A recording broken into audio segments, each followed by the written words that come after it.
आज हम लोग जानेंगे ग्रीन हाउस इफ़ेक्ट के बारे में। तो जो ग्रीन हाउस इफ़ेक्ट होता है, यह पृथ्वी के टेम्परेचर को जीवन की योग बनाए रखने वाली एक नेचुरल प्रोसेस है।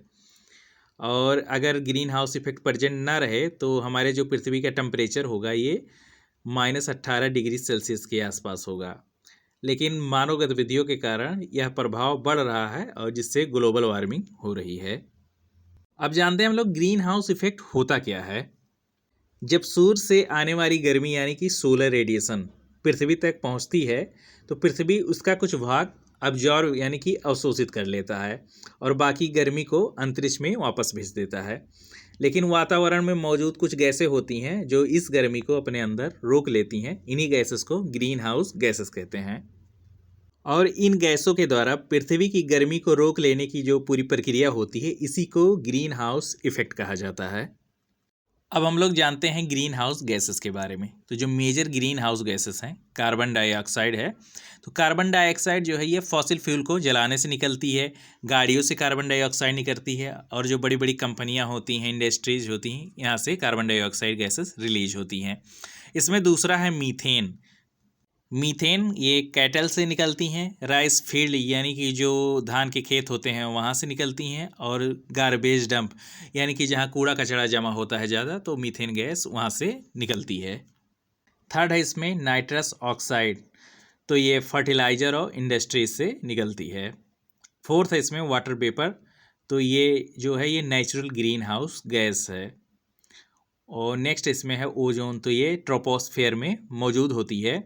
और जो क्लोरोफ्लोरोकार्बन होती है तो ये रेफ्रिजरेटर, एसी और एरोसॉल से ये निकलती है। अब जानते हैं ग्रीन हाउस इफेक्ट वर्क कैसे करता है।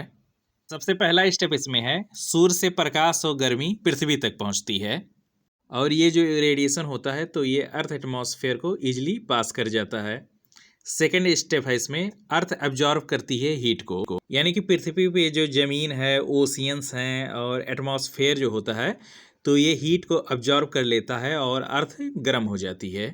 थर्ड स्टेप इसमें है अर्थ री इमिट्स हीट, यानी कि पृथ्वी अपनी गर्मी को इंफ्रारेड रेडिएशन के रूप में वापस अंतरिक्ष में भेजती है। वातावरण में मौजूद जो ग्रीन हाउस गैसेस होती हैं तो इस गर्मी को अपने अंदर रोक लेती हैं। तो इससे जो पृथ्वी का टेम्परेचर है वो बैलेंस रहता है। कुछ हीट जो है वो स्पेस में यानी कि अंतरिक्ष में चली जाती है और कुछ हीट ग्रीन हाउस गैसेस रोक लेती हैं। इस प्रोसेस से जो लाइफ सपोर्टिंग टेम्परेचर होता है अर्थ पे तो वो बैलेंस रहता है। अब जानते हैं इसको ग्रीन हाउस क्यों कहा जाता है। तो ग्रीन हाउस जो होता है ये ग्लास बिल्डिंग होती है जहाँ प्लांट्स को ग्रो किया जाता है।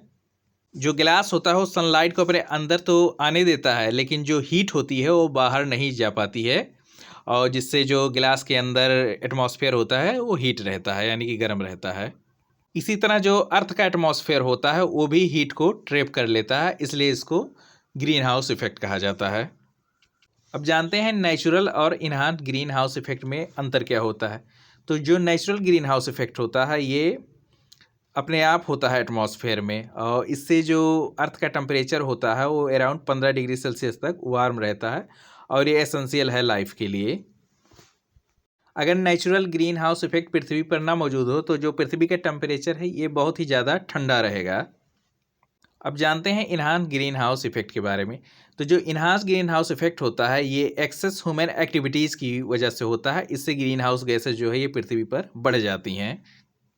अब जानते हैं कौन कौन सी एक्टिविटीज़ ग्रीन हाउस गैसेस को बढ़ा रही हैं। तो कोयला जलाने से या फिर पेट्रोल डीजल का यूज करने से ग्रीन हाउस गैसेस बढ़ रही हैं।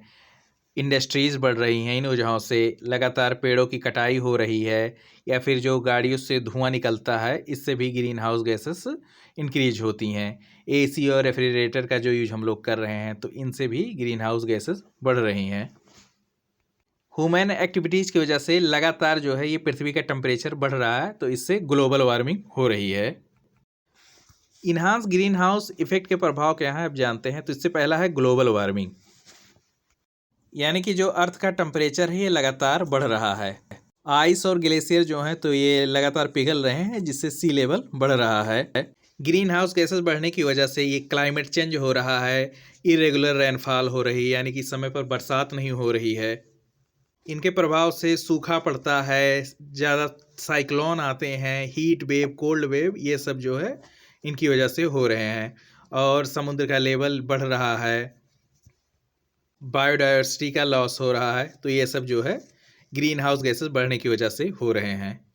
इनकी वजह से कृषि पर भी प्रभाव पड़ रहे हैं। जो क्रॉप का प्रोडक्शन है ये लगातार गिर रहा है क्लाइमेट चेंज की वजह से, और इससे बहुत सारे हेल्थ इशू भी आ रहे हैं।